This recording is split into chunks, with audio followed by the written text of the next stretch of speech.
Stocks, you're in. Drugs, like Lilly, Ozempic, or that's not exactly their drug, they love you.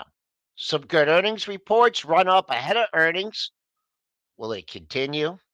8:35, we're going to talk to Derrick Oldensmith from T3 on T3 Tuesday. Three Fed speakers today, so watch out for those intraday landmines. Let's see how we resolve that inside day on pre-market prep.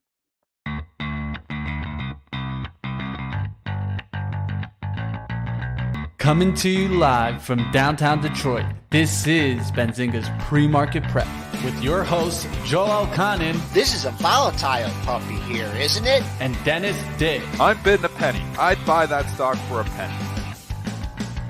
With everything you need to start your trading day.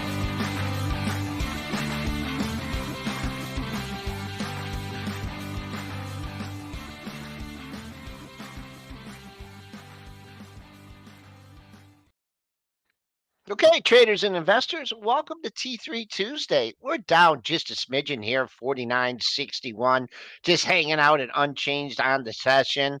The buck continues to rip, and the market doesn't care. It's up 11 cents, 104.43. Bonds up a few ticks, just over 120. Crude stabilizing in the lower seven or mid 73 handle, up 68 cents, 73.46. Gold flat, 20.43.60. Silver down a penny, and Bitcoin up $440. The futures trading just under 43,000. Let's bring on a Triple D Tuesday morning. How you feeling? How you feeling about these markets? It's the strong get stronger and the weak get weaker. It's the, like you said, the have and the have-nots, Joel. I mean, this is where we're at. There's certain stocks that are just relentlessly higher, and then there's certain stocks that are completely forgotten. Most of those in the IWM, as the IWM makes new 2-year relative lows to the S&P here overnight. So, I mean, it's just not that pretty here if you're not in the AI trade or, certain stocks like Lilly, the drug trade. You got to have a story attached to you. And if you don't have the story, they don't care. They don't want to own you. I think you got to throw in the towel on that catch-up trade. I mean, we've been saying it for a Yep. while. I mean, rates are so. not. I mean, come on, what's going on with rates? Let's bring in AB. Yeah, bring in AB. Bring in AB. Hey, AB. Catch-up trade died when Powell said last week that we're not going in March. That was red light, stop everything that's super interest rate sensitive. And all those small caps, most of those companies rely on financing. Most of those companies have been hurting because of higher rates.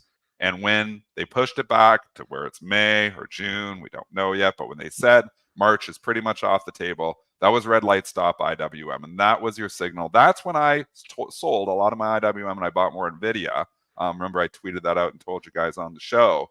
And on that trade, unbelievably, I sold my IWM, I think, around like 198-ish, like right somewhere in there. And so, and it's down at 191. And I believe that day, I bought Nvidia around 615 or 620, and it's 700. So on that trade, I think I'm up over 15%, like 4 or 5 trading days, which is a crazy move. Not saying, I'm a hero, just saying that the writing was on the wall. And the writing was on the wall because they don't care. The AI trade's happening no matter what. So it doesn't care about higher rates.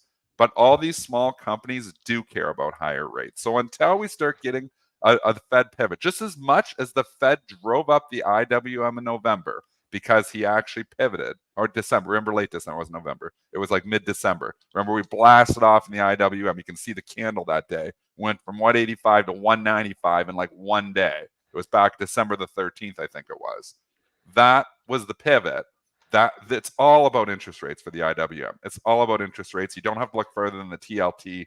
That is driving the bus. Look what's happened to the TLT. It's making, it's down there near the lows of the move.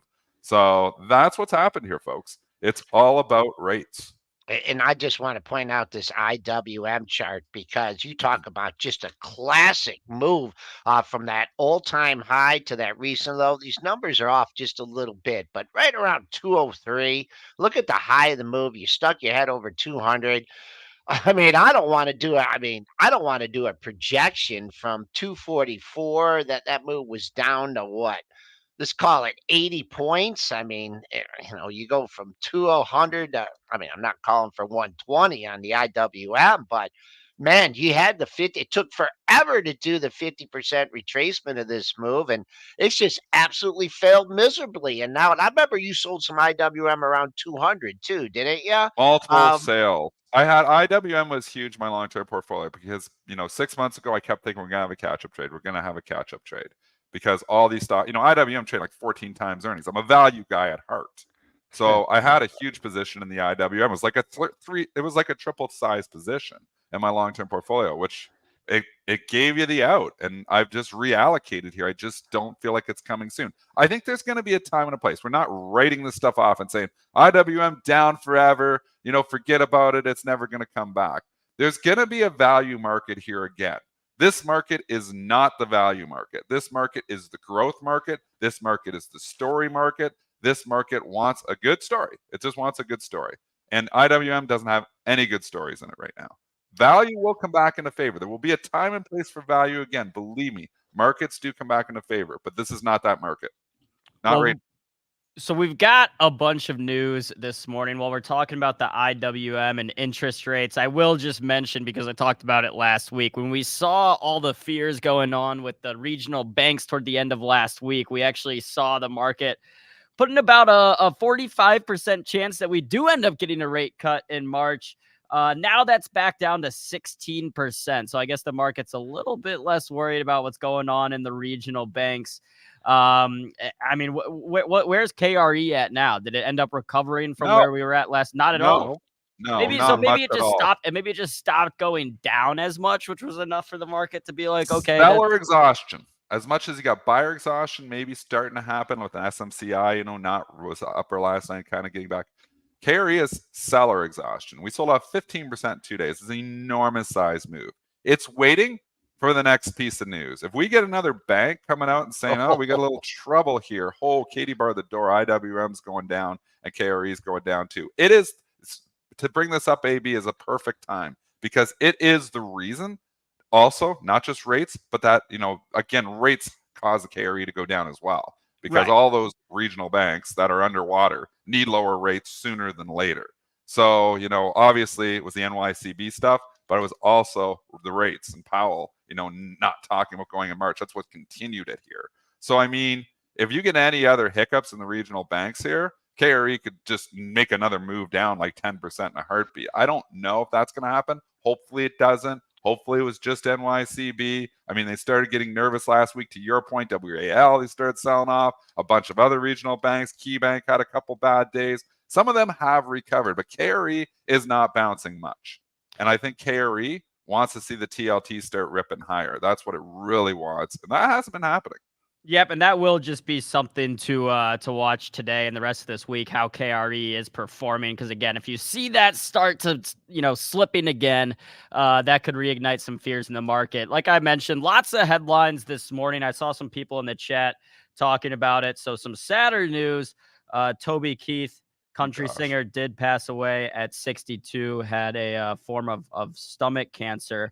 And I guess while we're talking about music, we should look at Spotify's stock, which reported earnings this morning. I mean, this chart on Spotify looks really good. I mean, over the last 6 months, this thing is, up more than 80% in the last year. Let me get the numbers real quick on Spotify. Let's see. I mean, Spotify, to me, it's got such a big user base. Remember, Dennis, I asked you the other day what you thought the average price someone paid for Spotify was, and it was a lot lower than you would think it is. And my theory was kind of like, if they're able to jack that up. Let's see. EPS came in at 39 cents, actually missed by 5 cents, and sales missed. So they must have given some good guidance or something. Okay, so they reported a 28% increase in ad-supported monthly active users and a 15% increase in premium subscribers for Q4. So even though the numbers weren't great, the subscribers beat expectations, which for a subscription stock like Spotify, a lot of times that subscriber growth is really the number that the market is looking at the most, which is different than a lot of other companies where they might be looking at the top line earnings more. I don't know. I mean, this stock is definitely interesting to me just because I know so many people that use Spotify. Yeah, I do too. But I mean, it looks like it might be a little bit expensive here. Maybe not too much. The price of sales just a little bit over 3 according to Benzinga Pro, but the forward PE, I mean, it says is 84. I don't know if that's factoring in today's report or not yet. But either way, a little expensive. But if you like the growth story here, something that could be interesting. And what did we say off the bat? Valuation really doesn't matter right now. We're not in a value market. We're in a growth market. So if you got the growth, they're going for it. And also, like, obviously, valuation will matter. In the long run, valuation matters. It always does. Sometimes these earnings can catch up to valuation. Like in the case of Amazon, for years we heard about valuation, and all those bears were always wrong. Apple was always a cheaper valuation. It was trying to catch up, and now obviously that's changed as well. Spotify, it's a case of the strong get stronger and the weak get weaker in this market. That's just what we're in. If you're hated, you stay hated. If you're loved, you stay loved. Spotify has been running into the report to a certain extent, and then just continues to go higher. Sometimes we talk about, the stocks run up a lot into the report, so it's going to be difficult for it to go higher. That all changed with Meta. And we should make that point 2 days ago, because Meta had been strong, and then it came out with the report and they just ripped it higher. So now traders aren't that scared to buy the strength into the report, because we're in the strong get stronger, weak get weaker market, silver lining market, where even with the strong get hit, they bounce back 2 days later, like in the case of AMD did. So it's like traders are just playing the momentum like they never have before. You got momentum, it's moving. That will change. Remember, everything changes. Continue to listen to the show, because somebody's going to tape this, what I said, and a month from now, they're going to say, well, Dennis, you told us it all continues. The market is always dynamic. It is always continuing. The market we are currently in. Maybe we should just pull. Maybe we should just pull all this stuff off. They do. They go back and they'll say, "Well, Dennis, you were bearish Apple. You said everything off. You're not allowed to change your opinion on Twitter. If you don't listen to the show from 8 to 9 and you don't take notes like Jay Rice, you can't come back to us a month later and tell us everything that we said is wrong." They do, though. That's what, because the 10% the hater guts, Joel. They always are going to go and write down. And you can have 90% right, but they will only tweet at you for the 10% that you got wrong. Wish I could be 100% right. Of course, if I was 100% right, I would be the richest man in the world, because I'm trading. I would just make money continuously on a continuous basis. You're 52, 55% right. You make a living in this business, folks. So we're just trying to be more right than we are wrong. I'm not going to do the technicals on this thing, because we had, like, everyone's Palantir. Let's go to Palantir, and the S&Ps are ripping right now. Dennis, I don't know, maybe you put a book or something on the buy button here, but we've had a 10 handle rally. So here we are, we're back green on the session. Another seesaw day. But let's go to Palantir. Run up ahead of the report. They don't disappoint. What did the company that we're really not sure what they do? No. Yeah, that's why I mean, look, Palantir, a lot of people love the stock. I know a lot of people that hold the stock, like you said, Joel, still don't really know exactly what it is they do.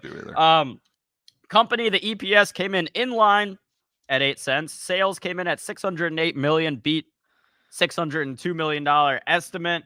I mean, they I guess reported some positive outlook, justify.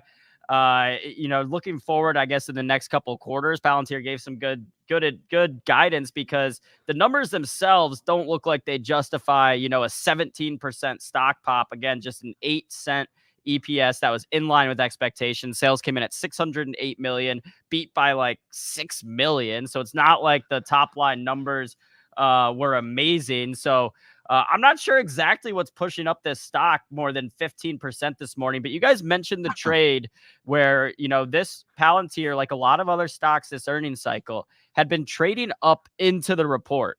And I mean, I don't know if there's it seems like basically every stock you can just buy ahead of the report and it's trading up. Tesla, I guess, is one that wasn't. That was kind of trading down into the report. But Dennis, why do you think this is up so much today? You were holding this stock. So yeah, I put this trade on 3 days ago because I like to buy stocks ahead of the reports. It's 16 at huge support. I picked this up around 1640. It ran yesterday morning something fierce, and I'm like, I sold 3/4 of the position. I actually got out near the highs. I never do that on the day, but I got out at 1780 on 3/4 of the position, which was almost a 10% gain ahead of the report.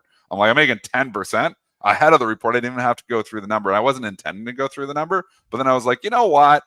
I'm like, if this stock gets, if the stock misses, it's AI, it's got the AI label to it. They're probably coming to buy the dip, and if it beats, they'll probably rip it higher. So I'm like, you know what? I'll hold that little piece. So I held that little piece through the report. It was a small piece.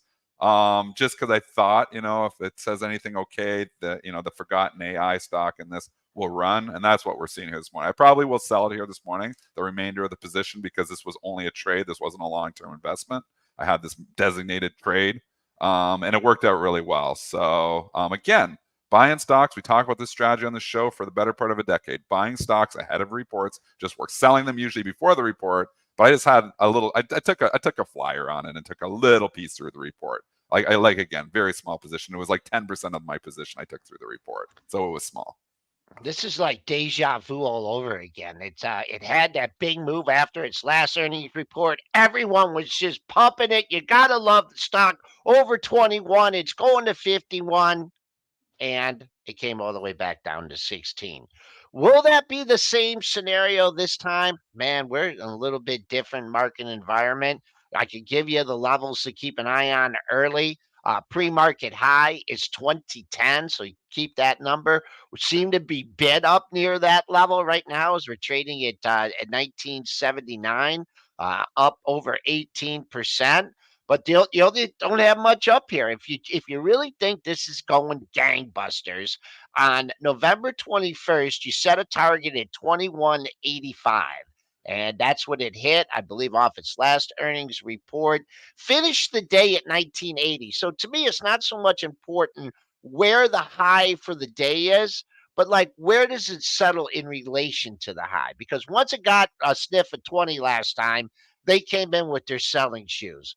Maybe it's a different scenario this time. Maybe you get up to 2060, 2070, close back, close over 2010, over 20, big psychological boost. So keep an eye right now. So far, pre-market high 2010. You buy this open off the open at 20, and it's offered there at like 1995 in your face. Yeah. Yeah, then and I'll tell you head something for else. Hills. Last night, Joel, we went right to the 20, and it stopped at the 20. Basically, huge sellers there. There was just huge sellers, and that was after hours. Imagine the sellers intraday when a lot of people don't mark their orders for after hours trading. So 20 is going to be a roadblock. It could get through it. I mean, there's momentum in this thing now. It could just blow right through. It's going to trade a ridiculous amount of volume, so it can easily blow through. But that would be my first, point where I'm like, okay, let's see what happens at 20. Can it get through there? Then maybe, like Kenny Glick, you pick up the 20, get to 20 and a half, then you start thinking about 22. You start going like that if you're trading this thing, maybe trailing up your stops. But again, I'm long it. I had it on for a trade. I intend to probably sell here in the open. Great question. Jeremy Newsom must be listening to the show right now. He's tweeting at us in the discussion. We love Jeremy. He comes on the show every once in a while. He's asking, why is C3 AI doing so poorly? That's a fantastic question because I get this question all the time. And the response that I always give is I don't believe people believe in the story here. This is a micro cap. This is a very, very small company. C3 AI last year, I believe these numbers, had $73 million in revenue, Joel. You're talking about a speck of a company.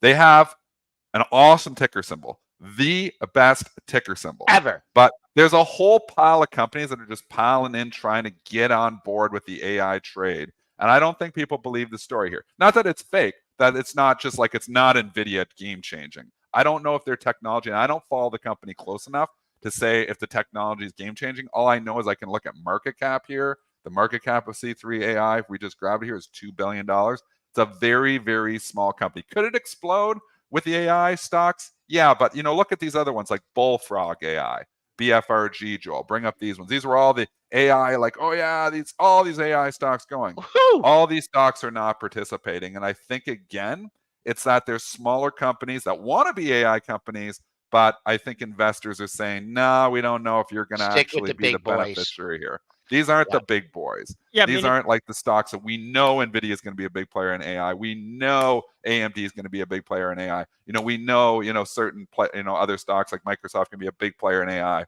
Do we know if Bullfrog AI is going to be a big player in AI? No, BFRG. And that's why investors are just not, these stocks aren't participating. So I'd put all those in the same category, like the AIs, the BFRGs. I'm just not in, and again, maybe when I use, I'm not saying it's not a real company. I'm just saying it's maybe not as believable story to for investors to just hop on and take this from 30 to 50 to 100.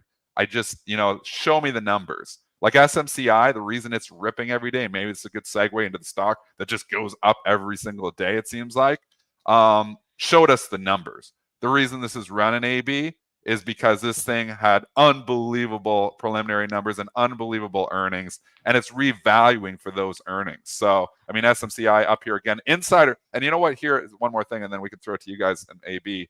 SMCI had an insider buy last night, Joel. They had an insider buy. Like, it just ran 100% in 3 weeks, and an insider bought $1 million worth of stock 2 days ago. I'm like, that's a vote of confidence. You don't often see that. Usually they sell into this, and there was a little sell. There is some sells, but that's impressive in itself that SMCI had an insider buy last night. Just to illustrate your point here, I brought up the AI earnings going back, and you've just stalled out the last couple quarters, right? 72.4, 72.36, 73.22. Lost money 4 quarters in a row. I mean, there's your reason. And then you pull up something like SMCI, and boom, look at that. A million, billion, 2 billion, 2 billion, 3 billion, right? Look at the EPS. I mean, there's your answer, Jeremy Newsom. Go to your Benzinga Pro and look at the earnings growth, the surprise on the EPS. I mean, come on. Yeah, the market's obviously telling you something here with C3 AI, and when you have a newer technology like AI that's going to take a lot of money to develop, would you rather hold a Microsoft or Nvidia that's going to be able to put billions of dollars in research and development into this newer technology, or a company like C3 AI that has $2 billion total in market cap, obviously not going to be able to spend the same amount of money on research and development? Real quick, before we move to SMCI, I just wanted to mention on Palantir real quick. I mean, we talked about this before the show, that we kind of like, who cares really what the analysts say, because they're always chasing anyway. A company will report and it'll be up 20%, and then the analysts will come in and say, oh yeah, we like this stock, we're gonna upgrade it. And it's like, all right, well thanks for that. Why are you upgrading it after it's already up 20%? Yeah. But you actually had a pretty mixed bag when it comes from analysts after this report. 3 different analysts reiterated their sell rating on Palantir after this report that the market is interpreting to be strong, which is just telling me that maybe it's not as strong as the market's making it out to be, up 20% today. And to me, I mean, this is one that I wouldn't be chasing up here on Palantir. But it does have momentum, so we will keep watching it. If it can get above that $20, that psychological level, we'll see how it's trading. But let's get to SMCI. I saw someone in the chat. This company, Palantir, and again, it's just valuation for me. It's $36 billion. It's got $558 million in revenue. I don't know if that's a quarterly number I'm looking at there, but I mean, you want to talk about Nvidia being expensive, and people are saying Nvidia is expensive. Holy macro, Palantir is a lot more expensive. But again, valuation doesn't matter. You got the story. The reason I held this long through the report is I thought the story might carry it, and that's what's carrying it right now. And valuation does not matter when the story is hot. So I'd watch Palantir up there at 20. It looks like we got a lot of people in the chat that like the stock, so we will continue to watch it. We'll keep you guys updated on what's going on with Palantir. But I saw someone in the chat saying, basically, big whoop, this guy has $300 million and bought $1 million worth of shares. Why do we care about this insider buy at SMCI? Which, for small insider buys, maybe not the biggest deal a lot of times. What's significant about this one is that the stock has already run up 150% or whatever. It's now at 600. I gotta get in. It's $650 a share or whatever it is, and now he's coming in to buy. So it'd be one thing if the guy bought, a month ago ahead of the release report and all this stuff. Okay, whatever. But the fact that they have an insider buying right now when the stock's already up this much is at least somewhat telling that maybe, maybe Do you think they put the order in wrong? Maybe, maybe I want to sell. You bought? You're kidding me. I wanted to sell. I wanted to get out. Reverse the trade. I mean, no, that's SMCI. I just saw Nvidia crossing that no man's land there, got up over 700. Yeah, it did. SMCI, I looked at this thing yesterday. I'm like, oh, I bet you this is up a little bit today. It was up like $83. It's insane. Like, It's oh my really God. moving, man. Better People get that asking off me, what are the you trade. doing, Dan? I'm getting this question multiple times on Twitter every day because they know I'm holding a position. Well, I sold half my position when I made over 100% on it. So I'm continuously playing with the house's money here now. I'm not that scared on it. And you know what? When I see an insider buy, I'm like, because there's people out here on Twitter that say, here's what I wanted to say on the insider buy point to add to your point, AB. There's a lot of people on Twitter that believe that SMCI is making up the numbers and this is a scam. They're saying that on Twitter. I don't think that's the case. And how many scams does an insider come in and buy another $1 million worth of stock? I mean, if you're an insider, you probably know if it's a scam or not. I don't think it's a scam. I don't think it's even, but there's people on Twitter that are saying this, and this is social media for you. I think the company's not making up the numbers. I think it's real. I think when I see an insider buy up here at like 500 and some dollars, the insider pays, that's telling me that these numbers are probably real. And if these numbers are probably real, holy mackerel, that stock was just dirt cheap at 300. Yeah, and I mean, this company, it's headquartered in San Jose. It's not headquartered in Shanghai. So, I think the numbers are real, folks. Making the fraud allegations is a big, that's a big allegation. But while we're people talking, are saying it on Twitter. I see it. I even saw it in the chat this morning. Well, they're just making these numbers up. These numbers can't be real because the numbers are the growth was so big. People are no way, can't be real. And then they just start going with it. It's just that's fake. That's not real. I think the numbers are real, folks. I think it's real. Well, I mentioned Shanghai. We should talk about China a little bit. Getting a bounce today. Baba's getting ready to report tomorrow. We did talk about that trade where stocks seem to be trading up into earnings. You had some news where China's, leader Xi is discussing a stock market with financial regulators. Seems to be, they announced that stock market rescue package stimulus bill a couple weeks ago.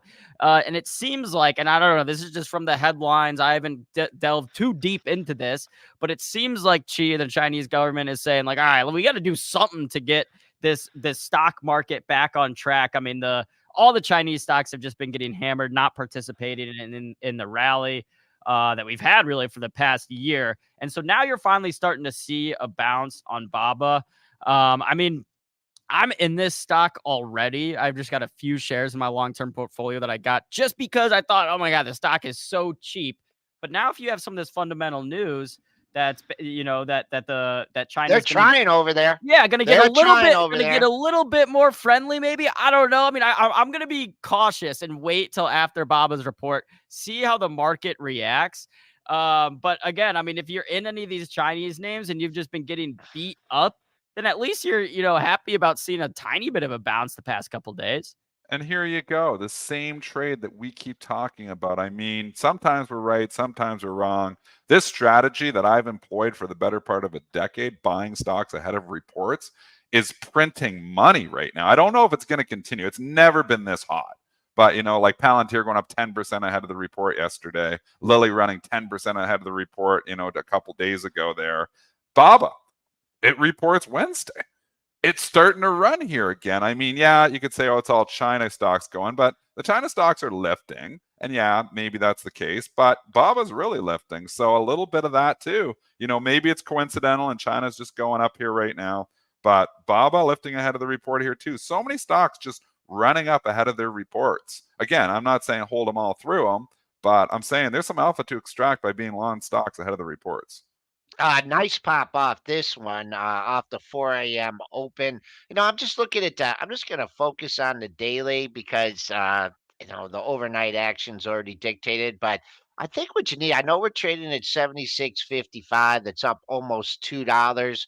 But it looks like if you can, and I'm not going to go like to the daily, but it looks like if you could get a sustained bid at like 75, like if one of the big boys like really wants to step up, and hey, things have turned here. You get a nice bid at 75. I know it's off the low of the move, but because it's failed last three times it's been over 75. The first time it failed and went down nearly 60. A couple weeks ago, it got over 75, went down to the $72 area, or actually, yeah, just under 72, down 71.05. So to me, look at dailies, get a nice sustained $75 bid, and no bad news out of China. I mean, they're doing everything they can to get that economy going, and so far, not much has worked. Yeah, and I mean, you obviously have a lot of risks here. The biggest one is with Taiwan. We can talk Taiwan semi real quick too.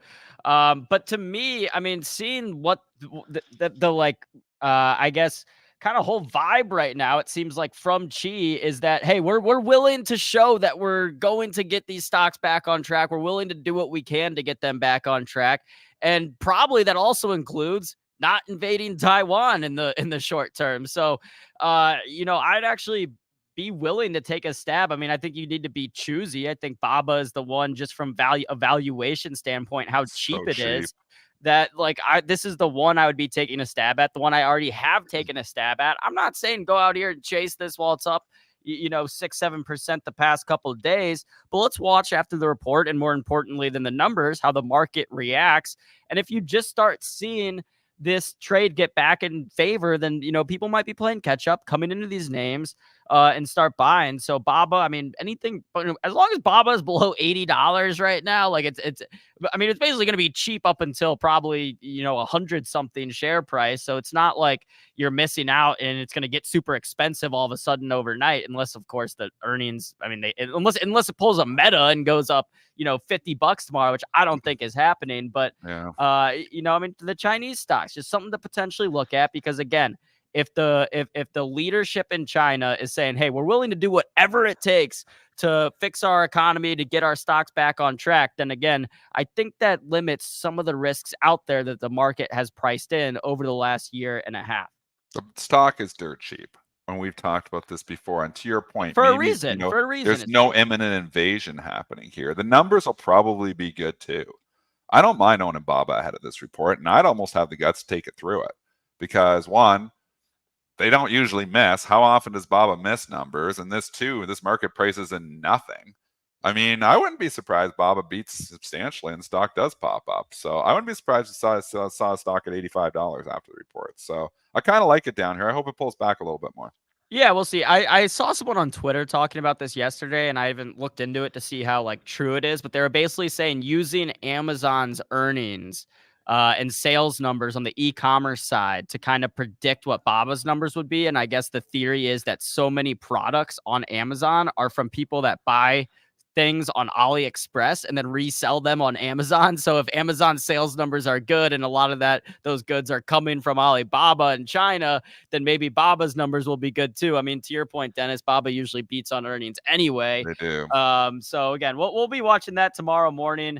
And we'll go through. We have our first guest hanging out backstage. Yeah, we do. But after our guests, we will go through some of the other companies that are set to report this week. But it is about 8:35 a.m. Eastern time, so we should bring on our guest. We've got Derrick Oldensmith joining us from T3 Trading today. So let's give Derrick our very special pre-market prep welcome. When we come back, we'll see what Derrick's been trading, what he's been watching.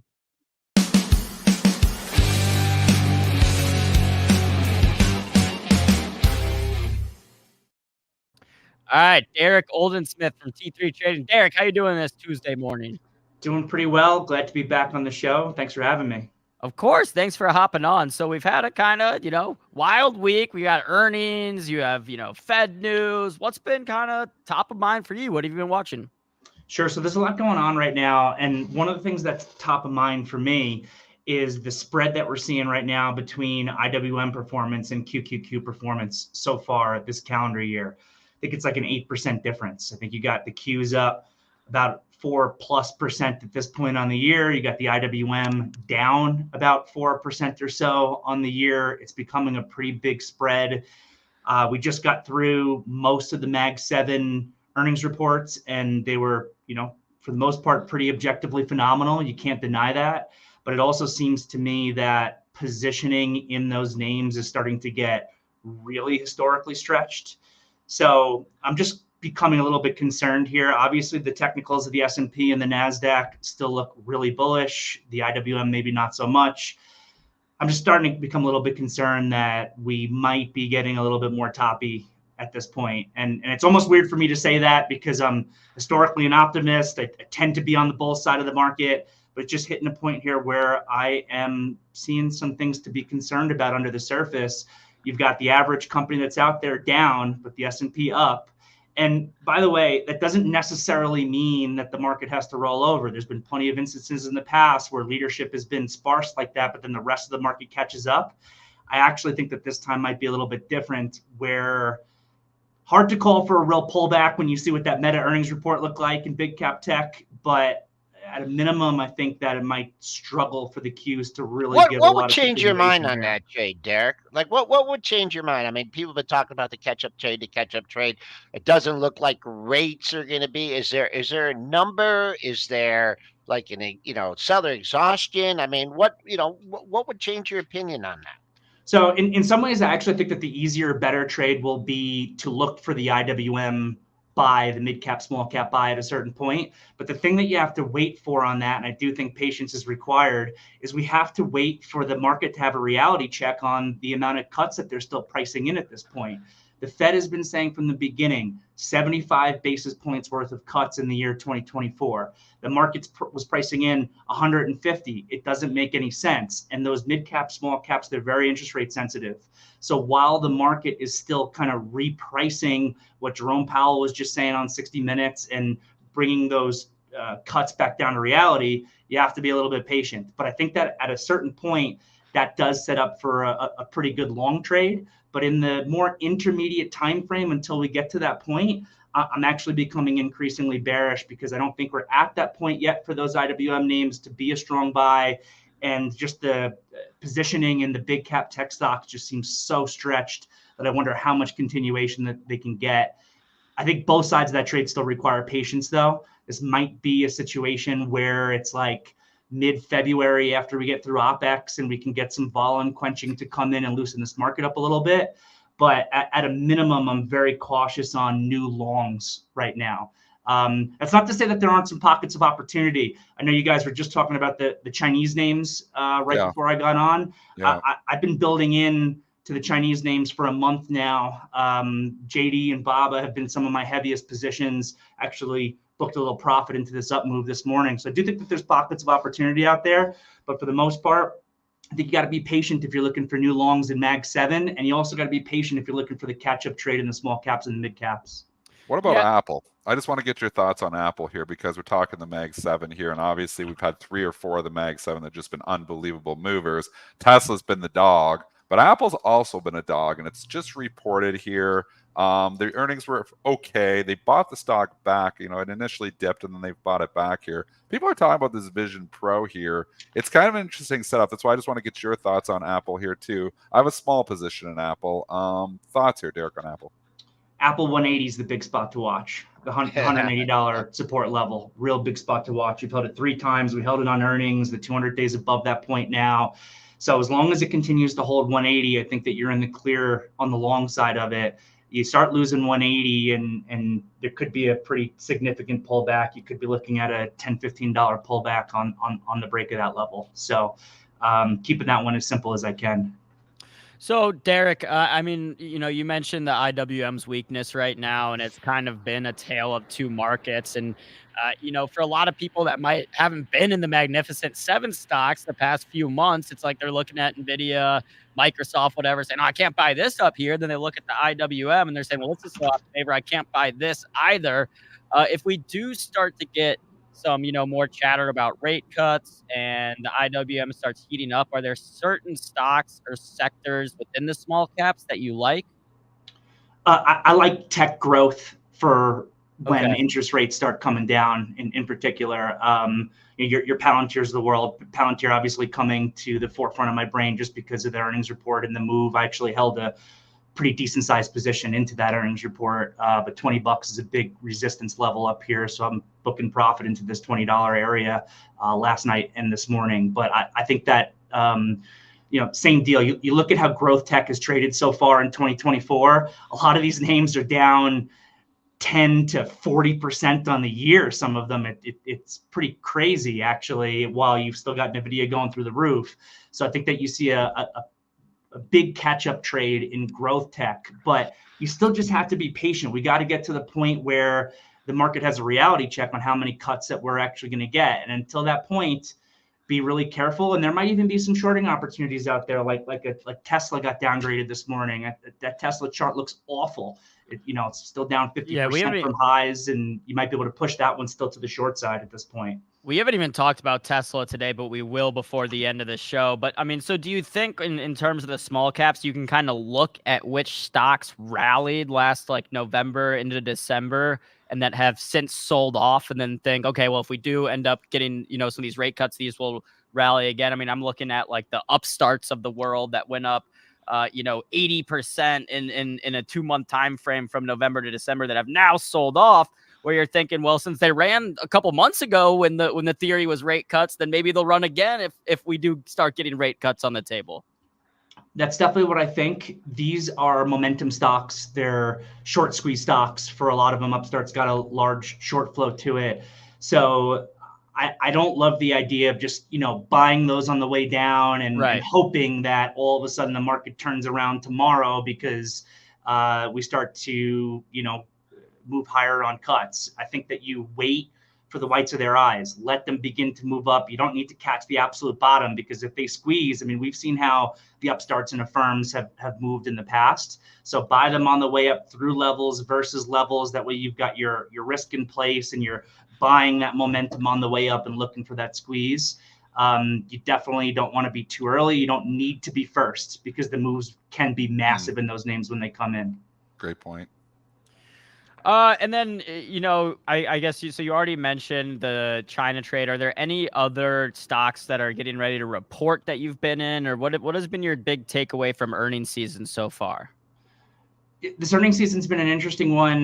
We've got a lot of beats, but I think the data that I've read is that the up move on those beats has been muted compared to history. And that's actually data that I always like to pay attention to every earnings season. And something I always like to think about coming into every earnings season is, well, where is the market at this point? And, if you have a very elevated market, I think we've all seen that situation where a company reports decent earnings. Look at Microsoft as an example. Microsoft's earnings were phenomenal. I think they beat on every single number. They guided fantastically well, but the stock struggled to really be able to continue because it's had such a big move into it.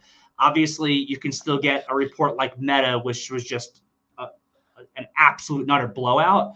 But this has been an earnings season where, for stocks that have gone up a lot, a good report's not really good enough. That report needs to be excellent in order to be able to get that continuation.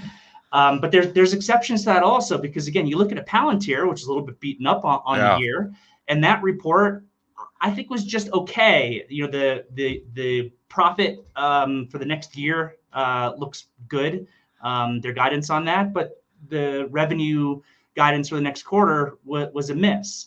And the market's bringing it up, 20% or something on that? Where are it's we? just a stock they wanted. I mean, these AI story it was sleepy there, sitting there. I went long at 2 into the report, just like you did, Derek, because I just felt like it was sleepy. And you know what my main reason for it was? I'm like, it's got the AI story attached. Even if it gets hit, they probably come in and buy the dip, because that's what they've been doing on AMD wasn't a great report. And then 3 days later, it's right back again. So I kind of felt like I had enough underneath demand that I was comfortable taking a small. I took a small. You said you took a sizable. I don't have as much guts as you. I took a smaller size position through the report, but I think it's just a stock that they just want, this AI story. And again, there's not a lot of AI stocks out there. I mean, we got the Nvidias and the SMCIs and the AMDs and the Microsofts, but the smaller ones, like some of these, little AI stocks aren't participating.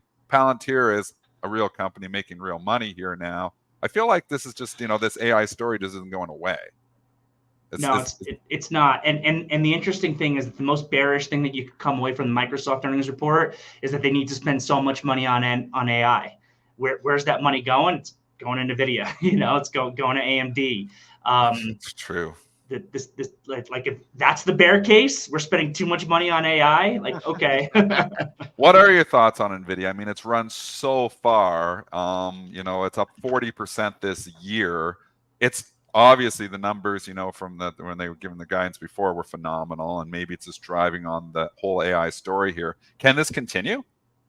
Yeah, so I caught that $500 breakout in Nvidia really well, and I actually was buying ahead of 500, and I liquidated my position by like $575 and thought I was a genius, and here we are up another $125 from that point.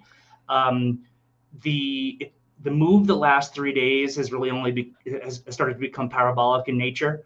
So we're like a day 4 to the upside. I know that there's new news out this morning, which is positive for Cisco.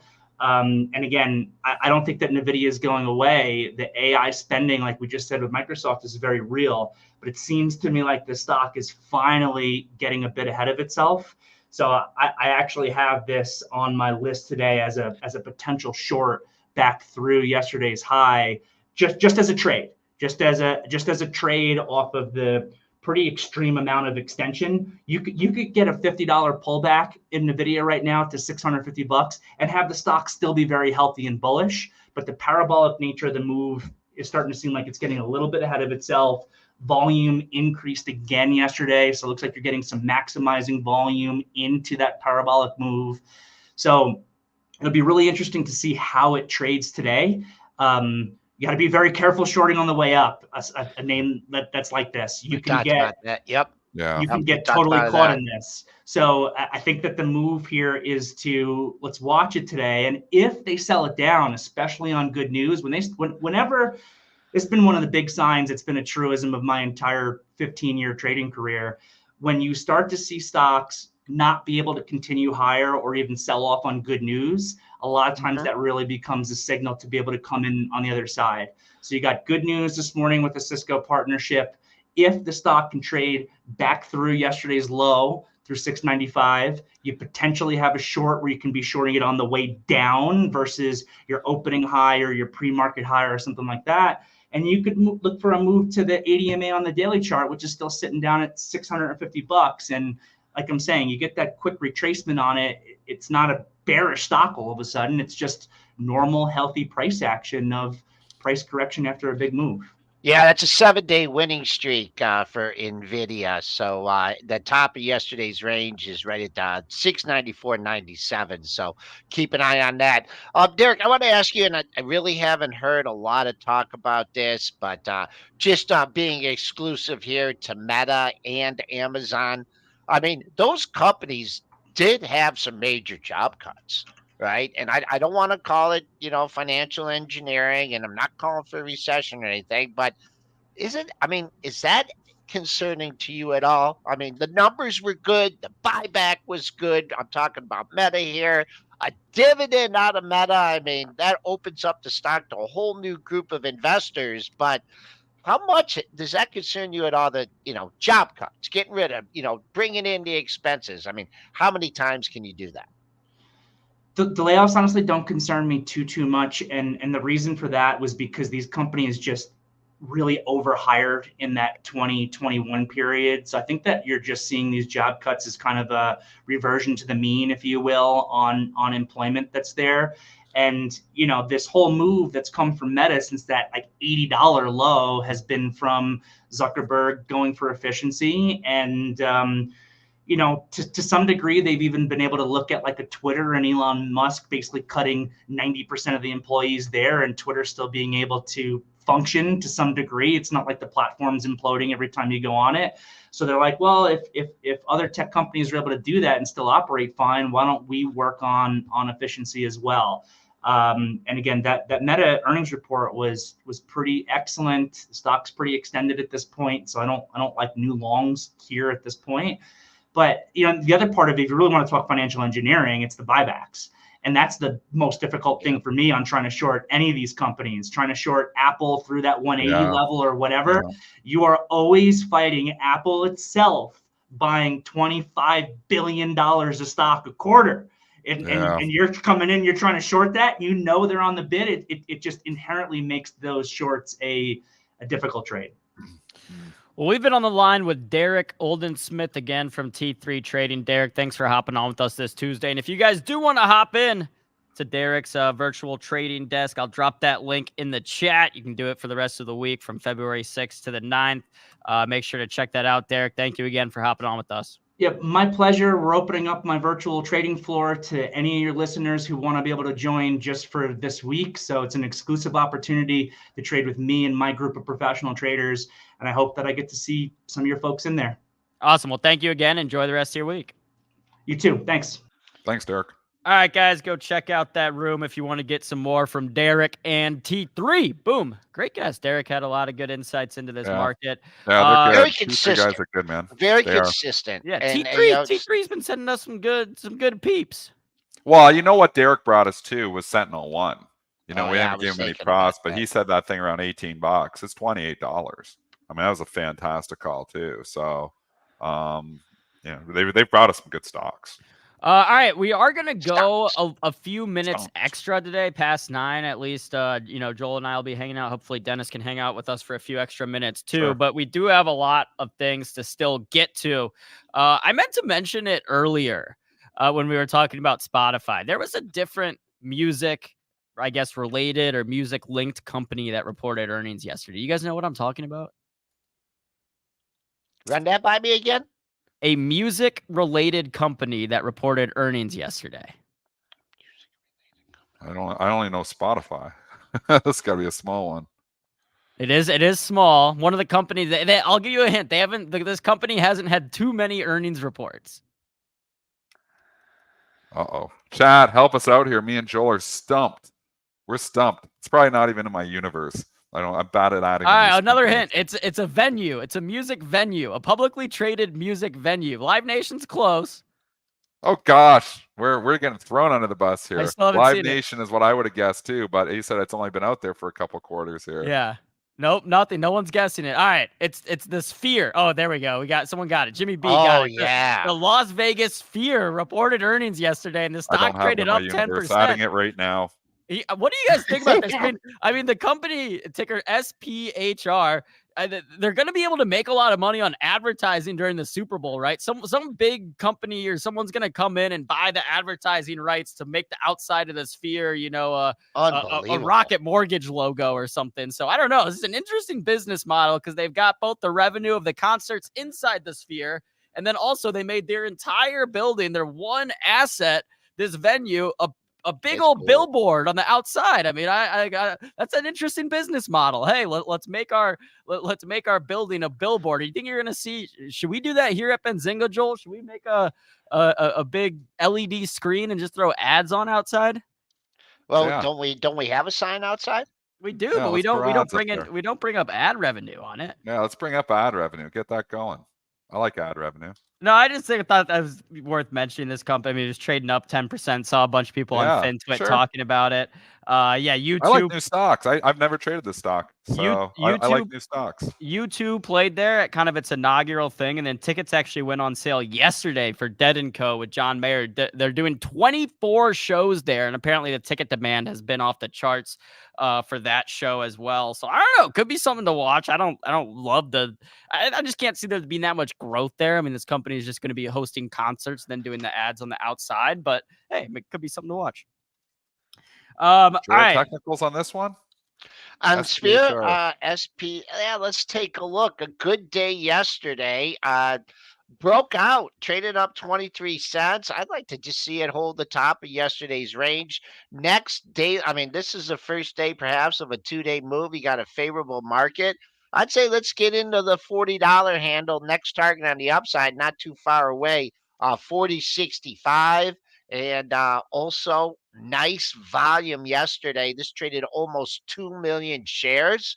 that's a big bump up. So, wait for the volume to peter out a little bit and a little consolidation. But next target 40.65. It is cool. I mean, I have seen the different pictures of that and everything, and it does. And man, maybe the Super Bowl trade. We weren't talking Yeah. about the Do you think Super that's Bowl do you think trade that's enough. priced into earnings where if they charge $1 million a day for their ads on the outside of the dome, that during the Super Bowl they'll probably get 5 times? I mean, you see the commercial prices for a normal commercial versus Super Bowl. Why would the Sphere be any different? They should be able to get way more money for the advertising during Super Bowl week. So I don't know, could be something to watch there. But Joel, maybe if we wanted to do some advertising, if Benzinga wanted to advertise on the Las Vegas Sphere, I think we should just make the whole dome your face and say, tune in to pre-market prep.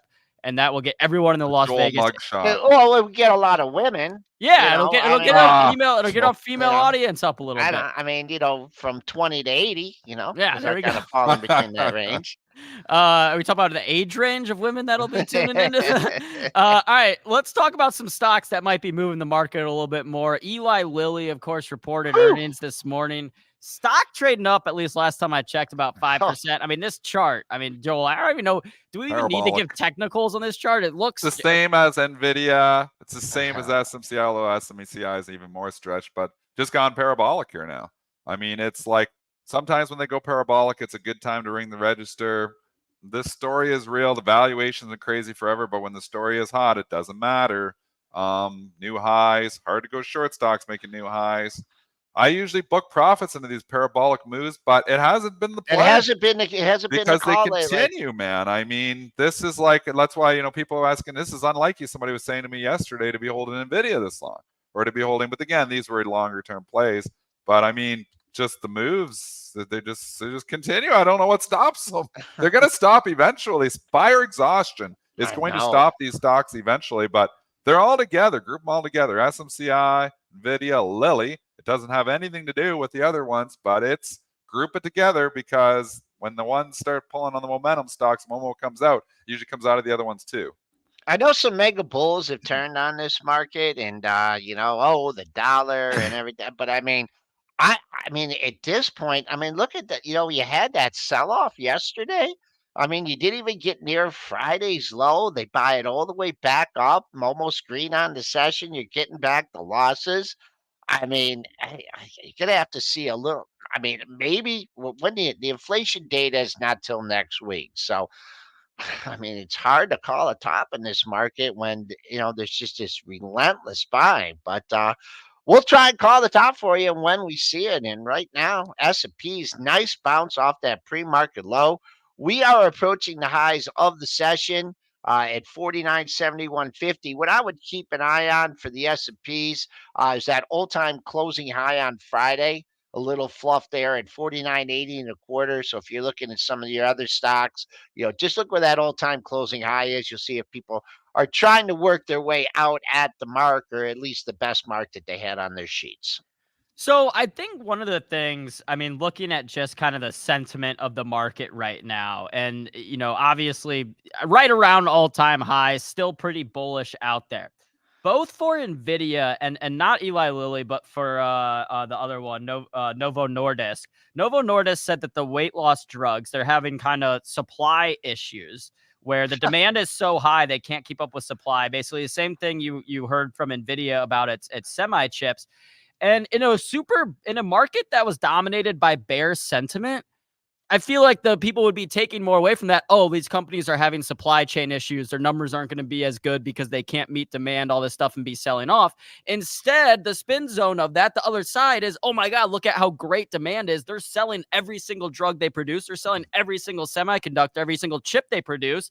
And so, to me, just how the market is reacting to that news is telling that there's not, the people aren't basically ready to just hop on the short side and pick up this bear sentiment because they're still willing to run this, even though you're having these supply issues, which there's probably just that moderation. You want to be in that sweet zone of, hey, we're having trouble keeping up with demand, but we're not having too many supply chain issues like what you saw during, COVID or something, where the chips were so hard to get that it was actually hurting the stocks that demand was too high. So kind of, I guess you kind of want to stay in that sweet zone of limited supply, but not too limited.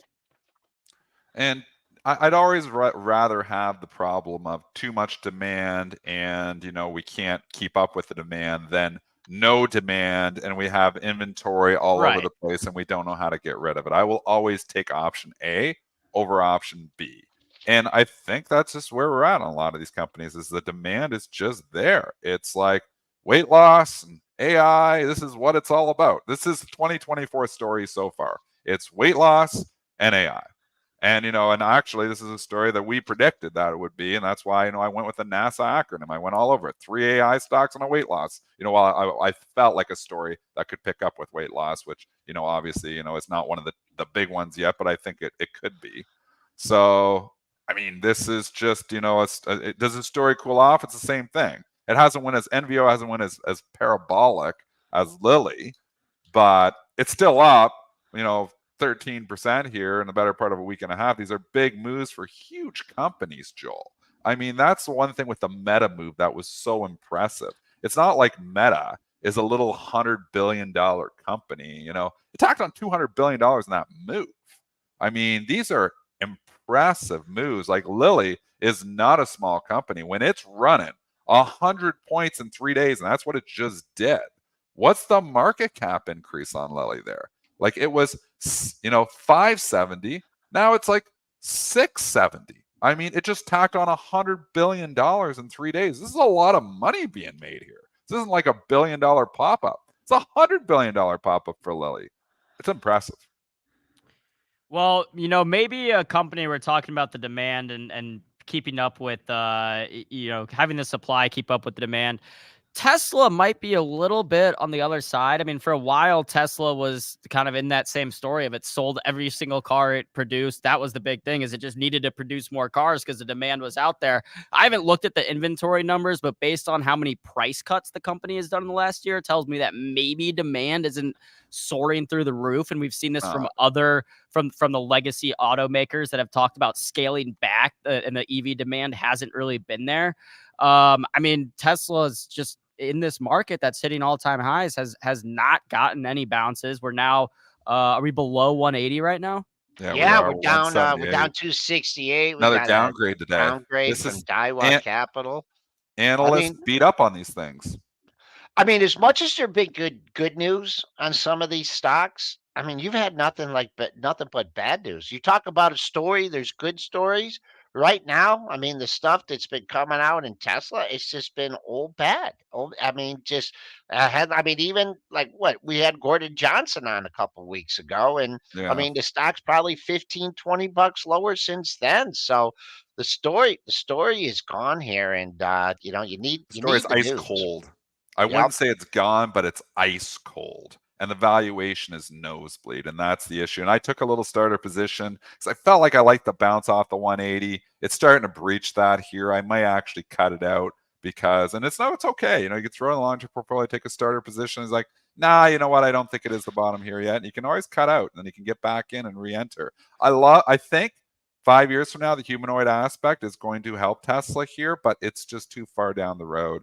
Right now, Tesla isn't being seen as a tech company and an AI company. It's being seen as a car company.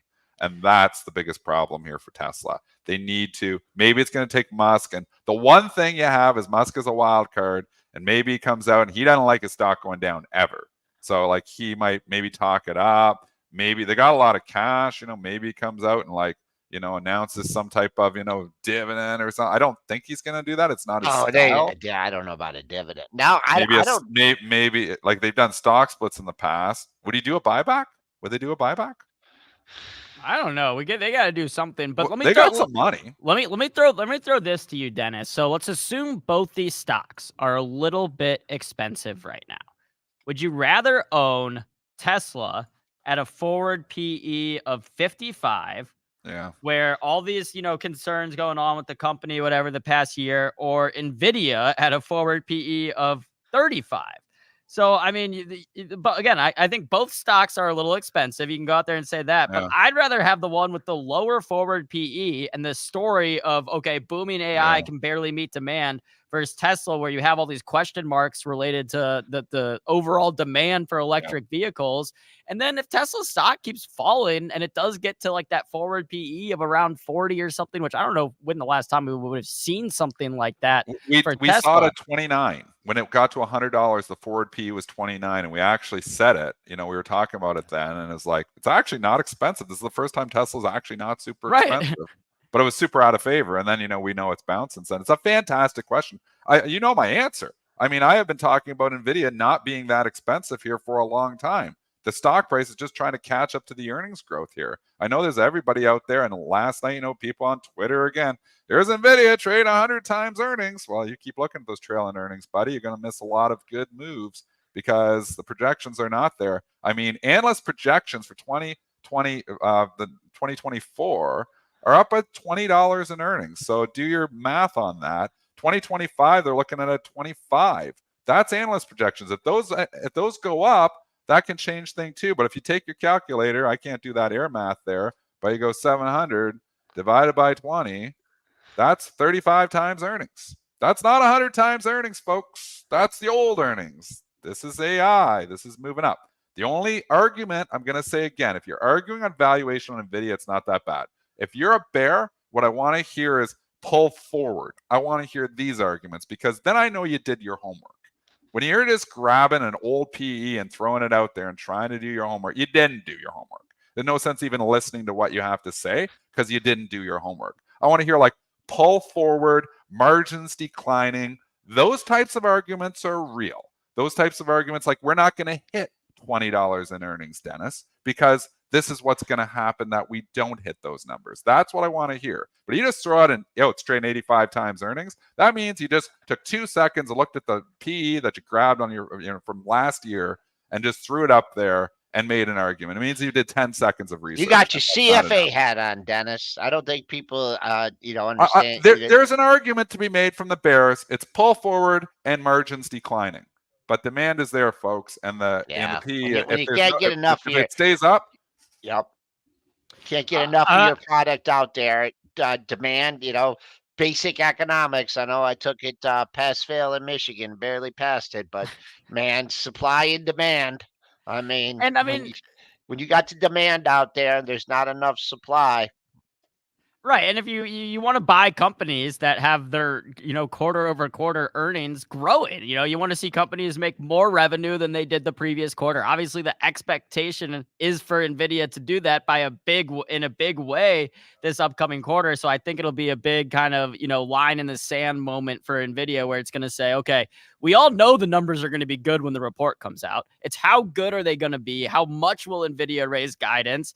And then the second part of that will just be how the market reacts, because if they report great numbers and raise guidance and the stock sells off, okay, then maybe the people saying this has just gone too much and there's going to be buyer exhaustion and sellers are going to come in. Okay, then you'll be vindicated then if that happens. But if the stock pulls a Meta or any of these other companies that have ran up after the reports, I think, or if that were to happen, if we're going to see Nvidia go up another 5-10% after it reports, it's going to have to be a substantial beat with a guidance raise. And probably, I don't know. We're still 2 weeks away. So, this thing could continue to run into the earnings report. And you know what the truth is, and it's going to piss a lot of people off, but the truth is all the people who are like just trashing the stock on Twitter are pissed off because they're not in it. They're jealous that they're not in it. That is the truth, folks. If you're taking all this and you're like, well, you're justifying your position of not being in it to the rest of the world. Meanwhile, these people were all at $400 telling us it was all overvalued, that it wasn't going to be. And, the reason I bought Nvidia was, I forget who it was on CNBC. It was on Fast Money. But anyways, given the arguments, like, look at those forward earnings. He's like, Nvidia is a no-brainer buy at $400. Look at these projections. Look at this, look at where it's going. And, I went and did the math that night. And I gave the argument. That's why I bought at 405. Because I'm like, it's going to grow into it. I'm like, it's just growing so fast. Now, you have it again, we're continuing the Nvidia talk because everybody's talking about it all the time. It's run a long ways. To Aaron's point, it's due for a correction. It's going to have to blow it away into the next, earnings report to really go higher here. Can it do it? I think so. I haven't sold any shares yet. Would I sell some shares? Possible if I feel like the story is cooling off. I don't feel like the story is cooling off yet. It has. Am I going to be able to stomach a 50, 75-point pullback? Yeah, I'm going to have to. It could happen. It's bound to happen eventually. Joel, stocks just don't go straight up. I wish they just went 400 to 1,000 with 5 point. You're not going to say that anymore. Yep, Nvidia, SMCI. I would just do go straight up. I would just what I would keep an eye on here is the volume. And look at this, 68 million shares traded yesterday on an up day. I mean, it's increased. So the only way, and I mean, I'm not trying. I know I mentioned you a couple weeks, or like a week or so ago. I said something to you about, man, oh man, maybe look at selling some calls or something. Locking in. You said no way. You at least got to wait for some kind of consolidation, a couple lows in the same area, a little bit of declining volume. But right now, I mean, people are just buying this hand over fist. So the all-time closing high, which was made yesterday, 693.32. I would just keep an eye on that on today's session. So not trying to call top yet. And I see Richard in the chat saying, I'm still holding Nvidia until I see real negative news. And people saying the stock has gone up too much is not negative news. In fact, it's the opposite. It's showing you that the market is bullish on this stock and likes it, and investors are coming in and buying it. So people will try to spin that as a negative, saying, oh my God, look how much it's up. But I would look at that and say, yeah, that's great. That means the sentiment is there. People are liking this stock. Real quick, so we are about to end the show in 2 minutes and transition over to the live trading. I did see some people in the chat talking about what is it? Sunworks, ticker SUNW. I guess potentially going bankrupt, stock getting crushed. And I just wanted to bring it up because, I mean, are there any clean tech stocks, I mean, maybe besides Tesla, that are investable right now? It seems like every single, whether you're looking at Solar Edge, Sunrun. Oh, boy. I mean, all these stocks, just looking at the TAN ETF. So many bad ones. Have gotten right back down. The TAN ETF, ticker TAN, is down more than 20% year to date. And I mean, I get it because we had this run up at the end of 2023 where interest rates were cut. I mean, if interest rates were going to be cut, these types of stocks are going to benefit greatly. And the fact that that's now taken out of the market, they're getting absolutely hammered. But are there any of these that you can take a stab at? It seems like the clean tech trade is just like I don't want to touch any of them. Simple Simon trading. It's simple. When Powell said we weren't going to March, it was get the hell out of all this interest rate sensitive stuff. It wasn't, and obviously a lot of stocks continue to go higher, and we can talk about the S&P, how resilient it is, just by Powell was saying. IWM, completely different story, interest rate sensitive. Solar stocks, they need lower rates now. They don't want lower rates next week. They don't want lower rates, next, they need lower rates now, like today. They need it now. And you cannot buy these stocks until we start seeing the TLT start to rally.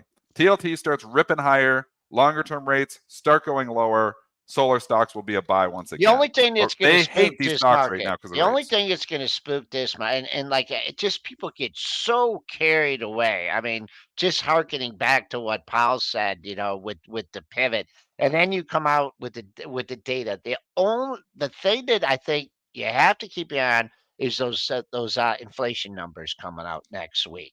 Yeah. Now, all of a sudden, that could change the narrative, right? If you get, hot numbers coming out, then maybe you get a turn, and that's even more bad news for these other stocks. But there's just absolutely no reason to think that the Fed is gonna be helping these stocks out. At least, I mean, this economy is not showing any sign. Maybe certain sectors there's a little bit, but right now, I mean, I think 4.5.